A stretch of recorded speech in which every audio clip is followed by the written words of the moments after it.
Today, we're going to dive into the incredible 50-year quest to conquer one of medicine's biggest killers, the blood clot. It's this amazing story of strange science, bizarre history, and a breakthrough that affects millions of us. All right, let's start with a bit of a riddle. What on earth could possibly connect bleeding cows from the 1920s, a really common type of rat poison, and a president of the United States? I know, it sounds like a setup for a joke, but the answer is actually at the very heart of our story today. Well, believe it or not, the answer is the long fight against the #1 killer in the Western world, a condition known as thrombosis. That right there is the common enemy that ties all those weird clues together. So, what exactly is thrombosis? To put it simply, it's a blood clot that forms where it absolutely shouldn't, inside an artery or a vein. And when it does, it blocks the flow of blood. That blockage, well, that's where the real danger kicks in. And the consequences are, frankly, terrifying. If that clot blocks an artery in your heart, that's a heart attack. If it happens in your brain, it's a stroke. And if a clot forms deep in your leg and then decides to travel up to your lungs, that's a pulmonary embolism, which is incredibly life-threatening.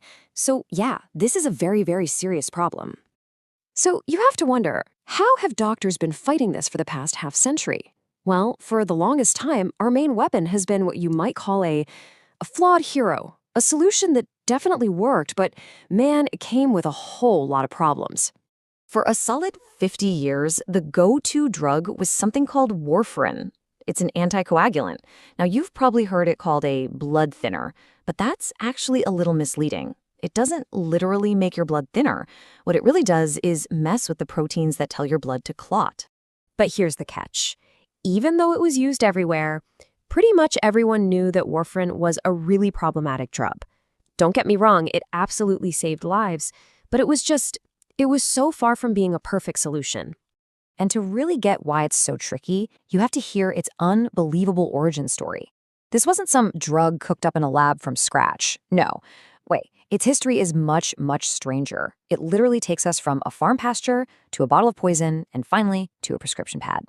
So get this, the story starts in the 1920s. Farmers notice their cattle are mysteriously bleeding to death, and they trace it back to spoiled sweet clover. It took until 1941 for scientists to figure out what was in that clover. Then, after World War II, a much more powerful version was created and sold as rat poison, and it was a really good one. It was only considered for humans after someone's failed suicide attempt showed doctors it could be survivable in controlled doses. And by 1955, its most famous patient was President Eisenhower, who was put on it right after his heart attack. Just wild.